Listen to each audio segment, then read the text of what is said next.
उसमें से हम रिलेशन, कौन सा रिलेशन हो गया था हमारा, वेलोसिटी एंड करंट का। ठीक है ना।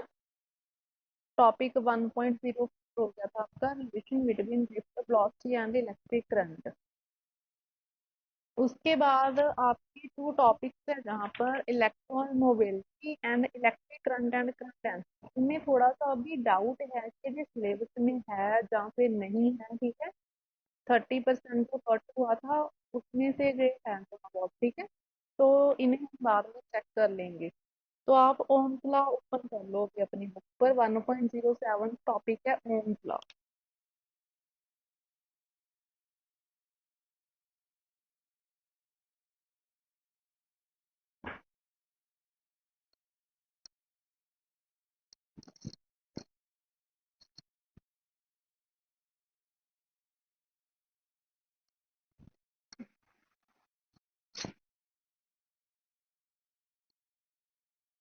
मिल गया बेटा?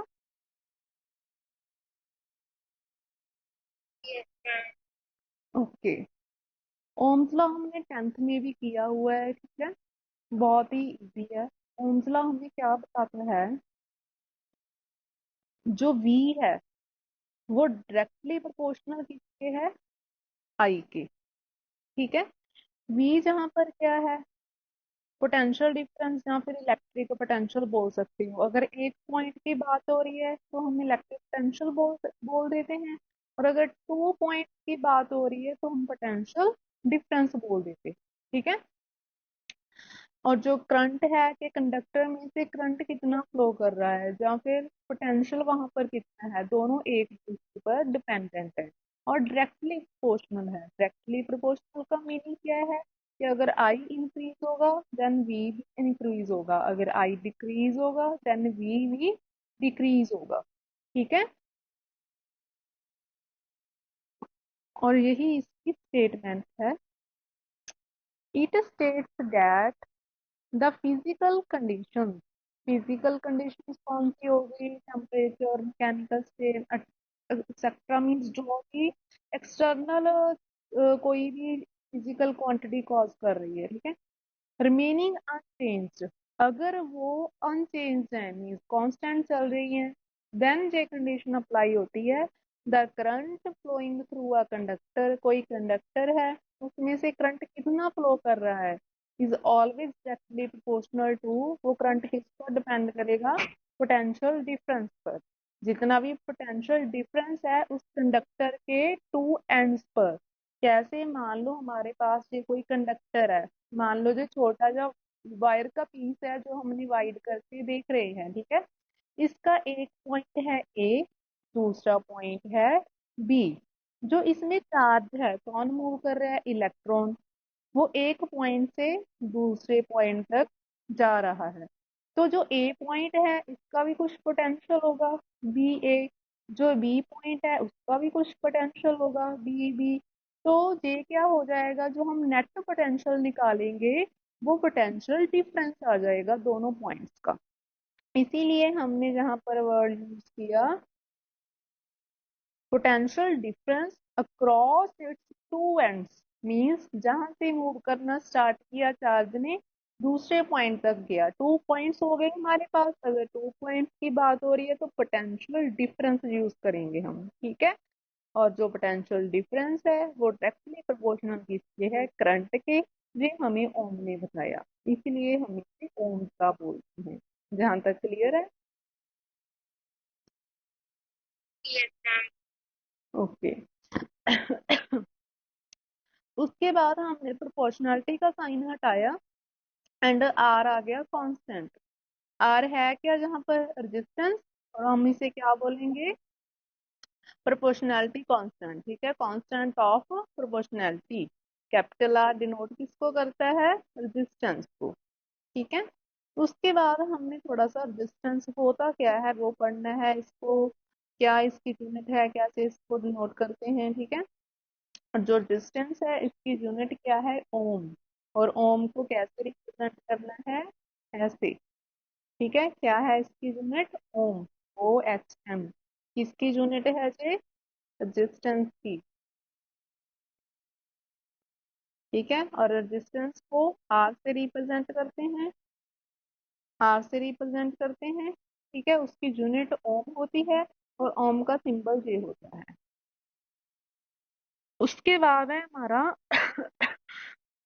Cause of resistance. Cause of resistance में हमने ये बताना है कि रेजिस्टेंस है क्या एक्चुअल में। ये तो ठीक है, जहां पर कांस्टेंट आ गया हमने बता दिया कि हाँ रेजिस्टेंस है।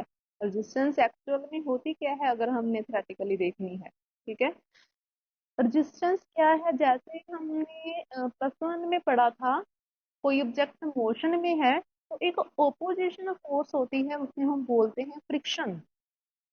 वैसे ही जो कंडक्टर में चार्जेस का मोशन है, इलेक्ट्रॉन्स का मोशन है, उसमें जो चीज ऑब्स्टेकल बन रही है वो है रेजिस्टेंस। क्या है रेजिस्टेंस, जो रोक रही है, ओपोजिशन है। ओपोजिशन फोर्स होती है जैसे फ्रिक्शन, वैसे जहां पर रेजिस्टेंस वो वाला काम कर रही है। इलेक्ट्रॉन्स मोशन में है, वो मूव करना चाह रहे हैं, बट जो रेजिस्टेंस है वो उन्हें रोक रही है। कहाँ से आई ये ऑब्स्टेकल, कहाँ से क्रिएट हुई। जैसे हमारे पास कोई कंडक्टर है, कंडक्टर में हमें पता है कि चार्जेस प्रेजेंट हैं। चार्जेस तो पॉजिटिव भी हैं, नेगेटिव भी हैं। ठीक है, पॉजिटिव चार्जेस को हम होल्स बोलते हैं, HOLES, और नेगेटिव चार्जेस को हम इलेक्ट्रॉन्स बोलते हैं। ठीक है, जो होल्स हैं मीन्स पॉजिटिव चार्ज हैं, हमने कभी नहीं पढ़ा कि वो मूव कर रहे हैं, कि उनके मूव करने से करंट प्रोड्यूस हो रहा है। हमने क्या पढ़ा अब तक कि इलेक्ट्रॉन्स मूव कर रहे हैं या फिर नेगेटिव चार्जेस मूव कर रहे हैं। तो पॉजिटिव चार्जेस कहाँ चले गए, वो वहां पर ही है। ठीक है, वो बीच रुके हुए हैं, जैसे पॉजिटिव, पॉजिटिव, पॉजिटिव, जहां पर वहां पर ही प्रेजेंट है। और जो दूसरे थे इलेक्ट्रॉन्स, वो मूव कर रहे हैं ऐसे। ठीक है, और जो इलेक्ट्रॉन्स जब मूवमेंट में है, ठीक है, वो स्मूथली भी मूव कर रहे हैं, बट उनके रास्ते में ऑब्स्टेकल कौन बन रहा है, पॉजिटिव चार्ज। पॉजिटिव चार्ज के कारण जो जहां वहां पर उन्हें रुकावट फील हो रही है, इलेक्ट्रॉन्स को मूव करने में रुकावट पैदा हो रही है, उस रुकावट को हमने नाम दिया है रेजिस्टेंस का। इसीलिए हम रेजिस्टेंस को रुकावट भी बोलते हैं। इसीलिए हम रेजिस्टेंस को फ्रिक्शन के साथ कंपेयर भी करते हैं। जैसे फ्रिक्शन क्या करती है, ऑब्जेक्ट मोशन में है उसे रोकती है, वैसे ही जो रेजिस्टेंस है जब इलेक्ट्रॉन्स मोशन में है उन्हें रोकती है। Is it clear.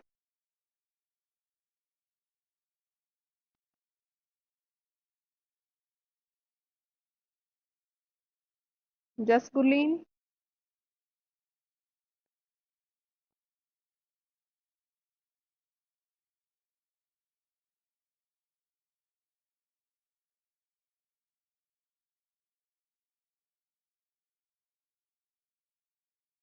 गुलीन कहाँ चले गए थे आप। रेजिस्टेंस ऑफ अ कंडक्टर ये डिस्कस कर लिया था हमने, ओम्स का कर लिया, रेजिस्टेंस ऑफ अ कंडक्टर कर लिया। ठीक है, क्या होता है, एंड कॉज ऑफ रेजिस्टेंस कर लिया। आपको इमेज शो हो रही है।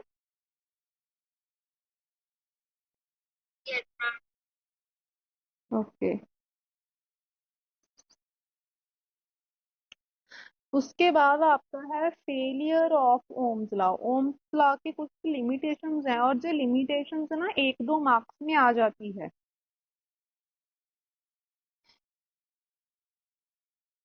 फर्स्ट लिमिटेशन क्या है, पोटेंशियल डिफरेंस। और ओम्स लॉ लॉ को ना आप वीर, जैसे हम पंजाबी का वर्ड यूज करते हैं ना ब्रदर के लिए वीर, वो वाला वीर लर्न कर लेना। V is equal to IR बन गया ना, तो इसे हम वीर लिख सकते हैं। ठीक है, ऐसे आप भूलोगे नहीं इसे। ओके, आशु, आशु आप बेटा फर्स्ट टाइम क्लास लगा रहे हो।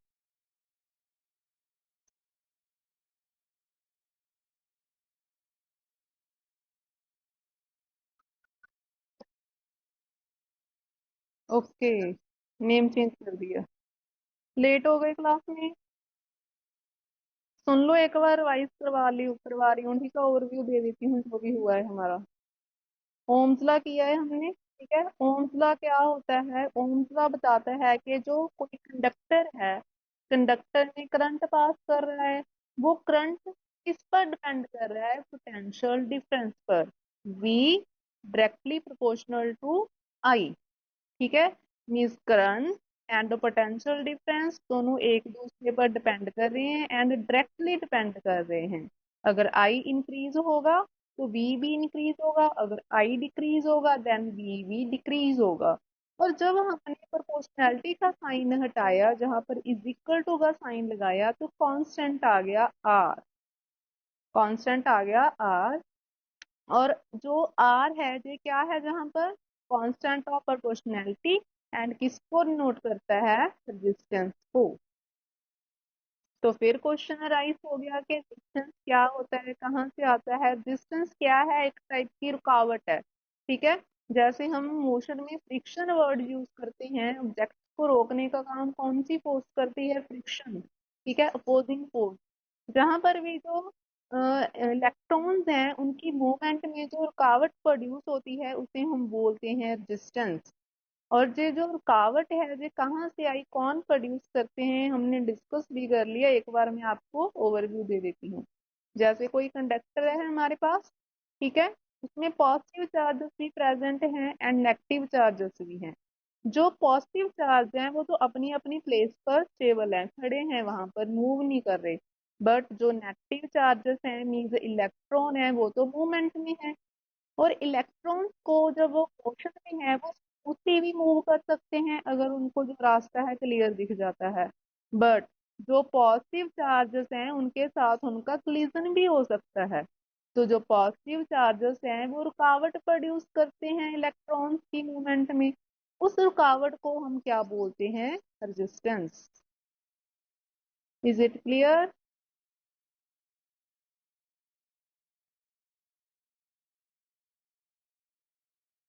जस बेटा अश्नीत। ओके।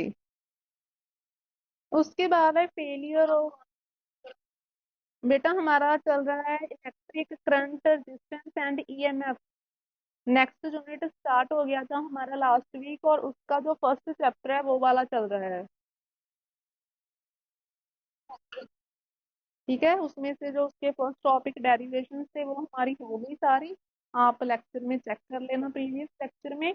और 1.07 टॉपिक अभी हम करके हटे हैं, Ohm's law and resistance of a conductor. उसके बाद आपका आता है failure of Ohm's law. Limitation से बतानी है उसकी। ठीक है, लिमिटेशंस में पहले तो जब हम ओम्स लॉ की स्टेटमेंट के अकॉर्डिंग ग्राफ ड्रा करते हैं, जैसे इन्होंने फिगर 1.04 में ड्रा करके दिखाया है, हमारे पास टू एक्सिस हैं V एंड I। जस बेटा, इसमें से चेक करो आपका जो 1.07 टॉपिक है ओम्स लॉ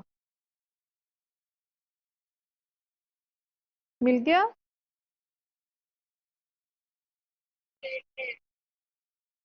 देख लो, कोई बात नहीं।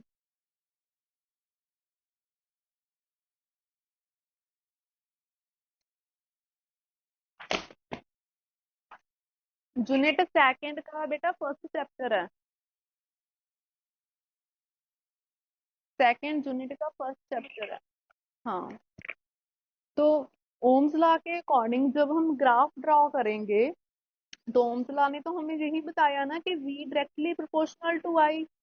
एक पॉइंट अगर V का इंक्रीज हो रहा है तो एक पॉइंट I का होगा। ठीक है, फिर आगे V का हुआ तो एक I का हो गया। जब हम इन्हें ऐसे मैच करेंगे, ऐसे ग्राफ ड्रॉ करते हैं ना ऐसे करके, जब हम इन्हें मैच करेंगे तो जो स्लोप आएगी हमारी वो क्या आ जाएगी? ऐसे स्ट्रेट लाइन।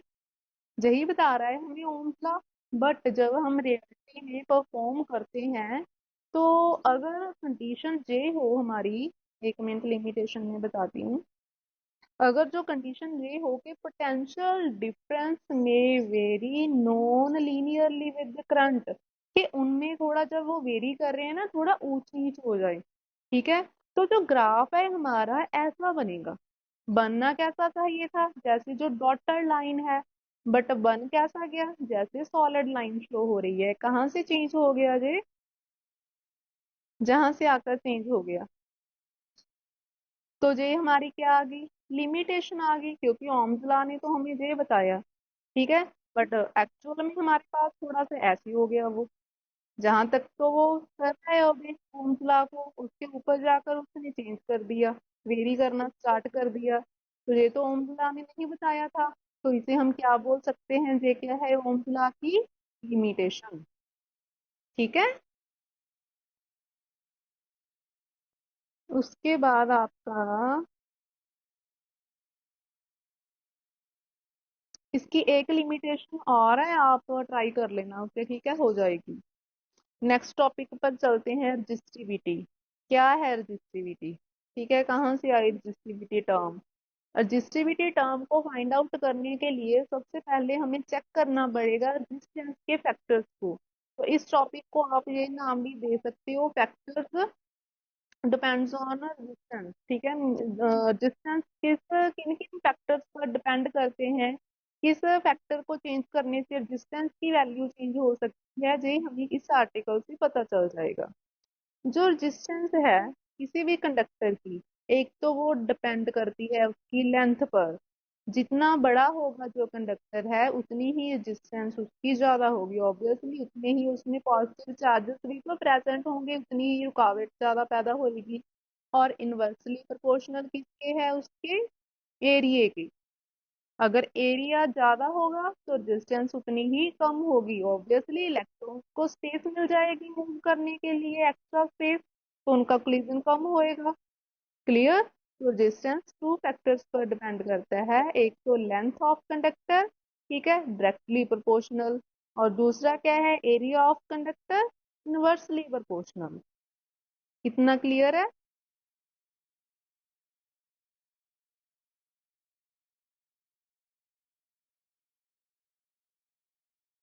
जस्ट बेटा। ओके।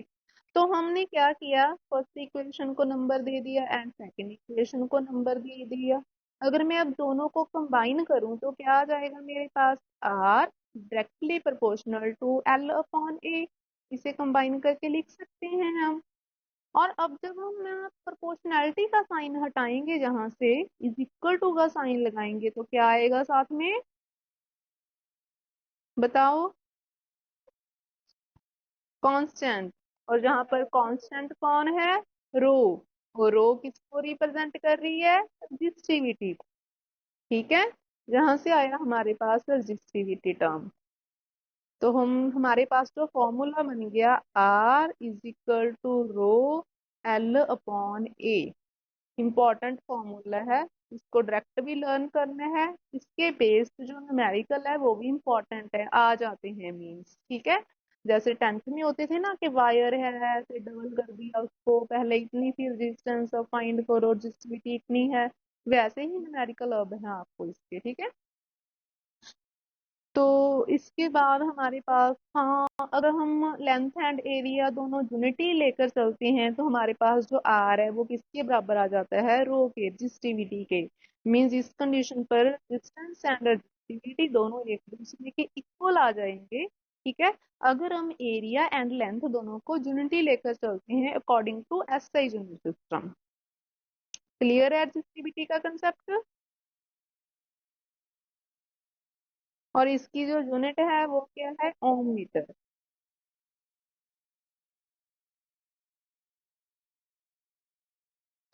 जी हो गया आपका रजिस्टिविटी। नेक्स्ट है डेरिवेशन, जी हम फुल क्लास में कर लेंगे, आज के लिए इतना बहुत है जितना हो गया। नहीं, मुझे फिर से रिपीट करना पड़ेगा, वो इम्पोर्टेंट है topic, factors affecting electrical resistivity. ये वाला टॉपिक इम्पोर्टेंट है, डेरिवेशन है ये फुल। जितना हो गया आज के लिए सफिशिएंट है। हम्म।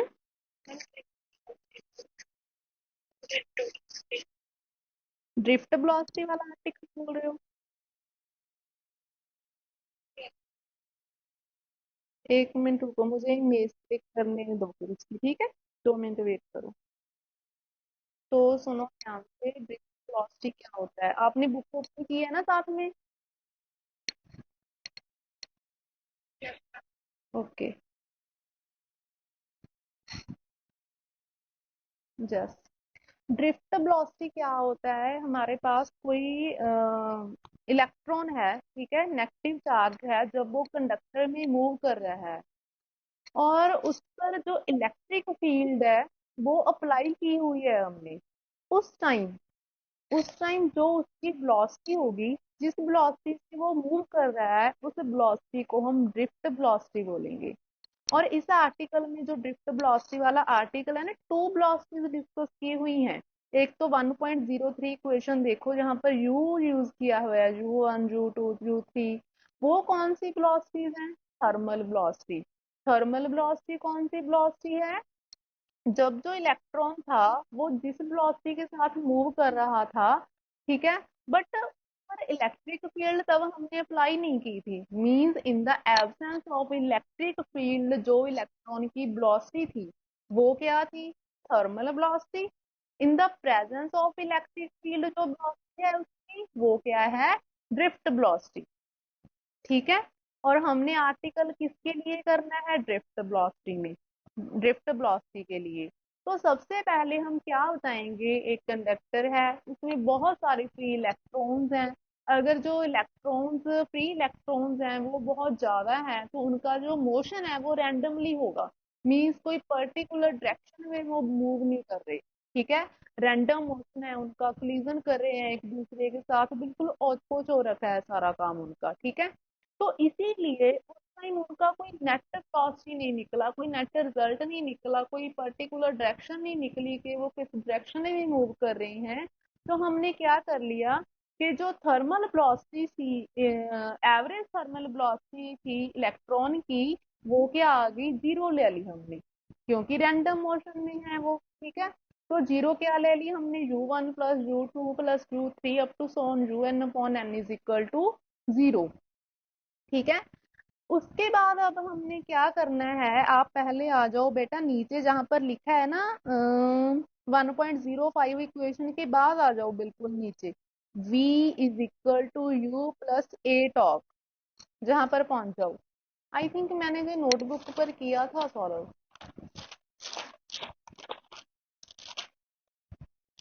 हाँ बट वो इसमें नहीं है। एक मिनट रुको, चेक करने दो, अगर मेरे पास इमेज हुई तो मैं शेयर कर दूंगी, उसमें से आपको इजी समझ आएगा।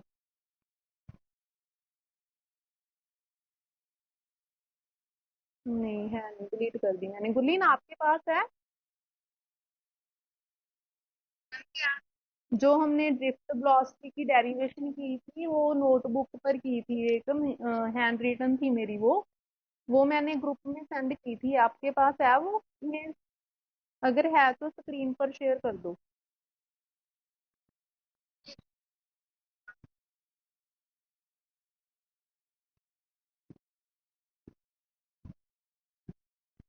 मैं भी चेक कर लेती हूँ।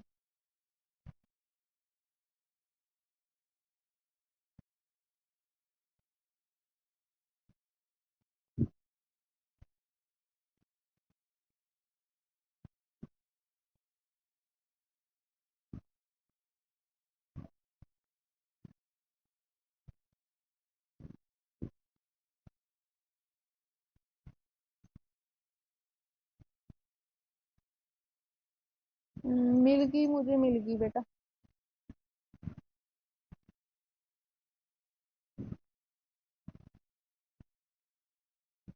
ग्रुप में से मिल गई। एक मिनट अभी शो करती हूँ, उसमें से ना इजी समझ आ जाएगा आपको।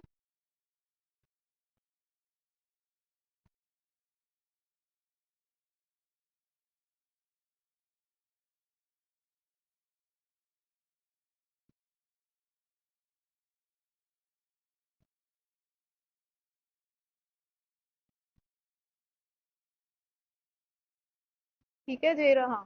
इक्वेशन नंबर 1 हमने शो कर दी थी अशनीत, जहां पर हमने क्या बताया। देखो सबसे पहले मैंने सारा फ्लो चार्ट बना दिया कि कोई कंडक्टर है, उसमें फ्री इलेक्ट्रॉन्स हैं। अगर जो फ्री इलेक्ट्रॉन्स हैं बहुत ज्यादा है, means large number of free electrons है, उनका जो मोशन होगा वो रैंडम मोशन होगा, ठीक है। वो कोलिजन कर रहे हैं एक दूसरे से। अगर रैंडम मोशन है तो ऑब्वियसली कोलिजन भी जरूर होगा, कोई किस साइड जा रहा है, कोई किस डायरेक्शन में जा रहा है। अगर वहां पर collisions हो रहे हैं, it means net flow in any particular direction is zero. तो इसको हम क्या बोल सकते हैं, एवरेज वेलोसिटी किसके इक्वल आ गई, जीरो के। ठीक है। तो उसके बाद हमने क्या किया, सपोज कर लिया अगर U1 फर्स्ट इलेक्ट्रॉन की एवरेज वेलोसिटी है, थर्मल वेलोसिटी है U2 सेकंड इलेक्ट्रॉन की थर्मल वेलोसिटी है U3 थर्ड की, up to so on N. उनका एवरेज कैसे निकालेंगे, ऊपर आ जाएगा एडिशन सभी थर्मल वेलोसिटीज का, और नीचे क्या आ जाएंगे, टोटल नंबर ऑफ इलेक्ट्रॉन्स। और एवरेज वेलोसिटी को हमने किसके इक्वल लिया है, जीरो के। क्लियर है इतना अश्नीत।